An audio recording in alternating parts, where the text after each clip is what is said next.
Hi, it's Lisa. I want to show you today a project that I did of repurposing some old office supplies to create a place to hold my die cuts and other small things that I don't always keep up with really well in my scrap room. I created a very simple cover for a notebook here. What I'm most interested in though is showing you what's on the inside. I have a Cricut, but I don't have a Big Shot. So when I use my Cricut, I sort of cut things as I need them. But with the Big Shot, I don't have one. So when I go to my friend Karen's house, she has one. I use her dies and I cut all kinds of neat little things like this border here, and she cut these U words for me, and I've got all these little clouds that I cut. I cut them, I bring them home, and then I forget about them. I've had different ways of storing them, and they haven't worked out very well for me. So I decided they might be more accessible to me if I had them in some type of notebook. So this is just an old office supply store notebook that I have no idea what I had in it originally. I had already cleaned it out when I started this project. The page protectors are some leftover from a previous business venture that I used a lot once upon a time, and I no longer need them. So I took out what was in there, and I'll show you how I did the lines and created the pockets. Some of what's in here are die cuts that are from the Big Shot. Others are purchased things, like this is from an old crepe paper collection. Some of these little punched items, tickets, just all kinds of little odds and end things that I tend to forget that I have. So now I can see them very easily as I flip through, and I even made up a few little extra embellishments that I could already have ready to go when I was working on layouts. So how did I get this pocket?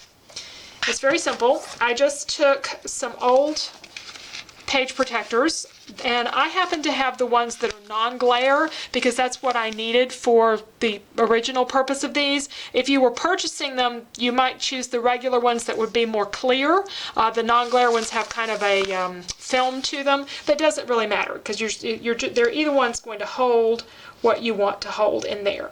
And what I'm doing now is lining it up on my grid mat. You don't have to have a grid mat for this. You can just work on any kind of a surface. The only things you have to have is a sewing machine, Sharpie, and a ruler. You can divide these in any arrangement that you want. I'm going to do a 6-pocket one. And one of these is 11 inches long, so I'm going to actually do it, I'm going to round it off and do 2 3.5-inch pockets, and then the top pocket will end up being 4 inches. So I'm just taking my ruler and coming up here 3.5 inches. And I use the grid lines to help me line that up, but you could mark it however you wanted to, and then just take the Sharpie and give it a good mark across. This is not a fancy project, this is a functional project. Now I'm going up to the 7-inch mark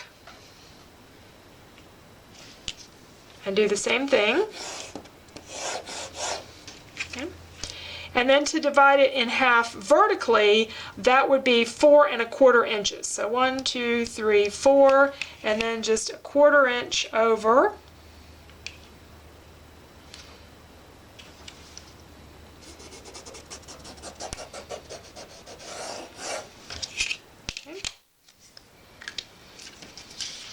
And now you can see my marks. Let's see, let's put some white paper behind this so you can see it a little bit better. And I'm going to take this to the sewing machine and sew these lines down.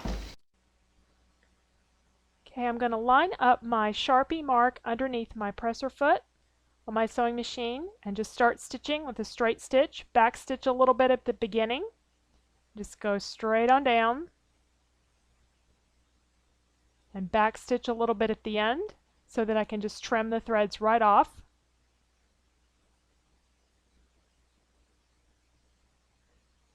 And then I'll do the same thing for the other 2 rows, and I'm moving the camera around here so you can see a little bit better. Again, some back stitching. Just following the line as closely as possible. Doesn't have to be perfect.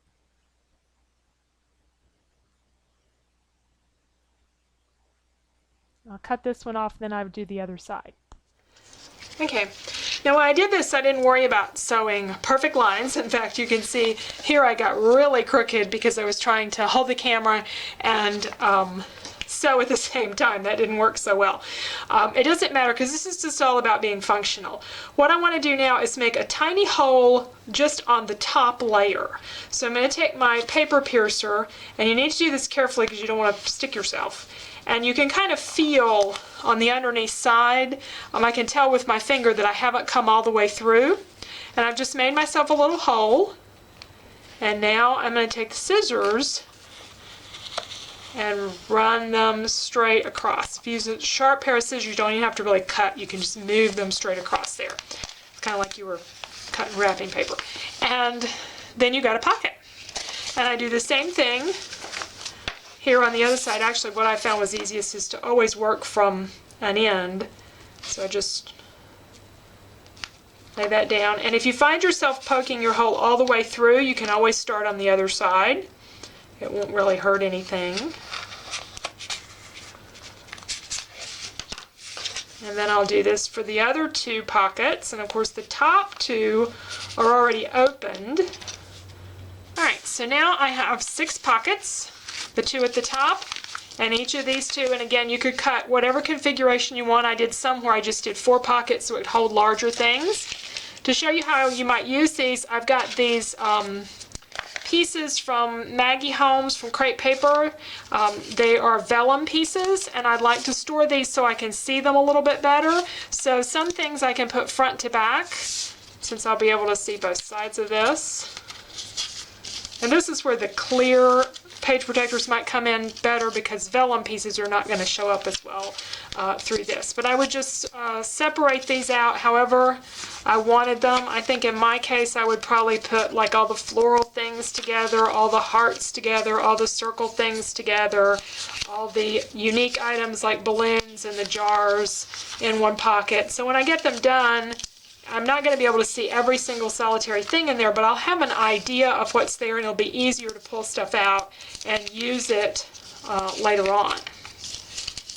Okay, so here are all the items from that collection that haven't been used. And now I can quickly see that I have some flowers and some little jars, some circular pieces, some hearts and butterflies, and get a better idea of what's in that packet than having something, you know, just in the packaging, or I think I had it before in this type of bag, and I just couldn't see everything. So this is a lot easier, and it'll go into my notebook. And if I wanted to, I could, you know, put a little note. In fact, I probably will add a little handwritten note to say that this is from Crepe Paper Maggie Holmes, so I will know what's in here. So that's my project. And I hope that's helpful to you, and maybe repurposing. I was really tickled because I could use some of the old office supplies that I had and also be able to see my die cuts at one time. So thanks so much for joining me today. There is a link here to help you find other videos on my channel, and if you're not a subscriber, I'd love to have you subscribe. Thank you so much.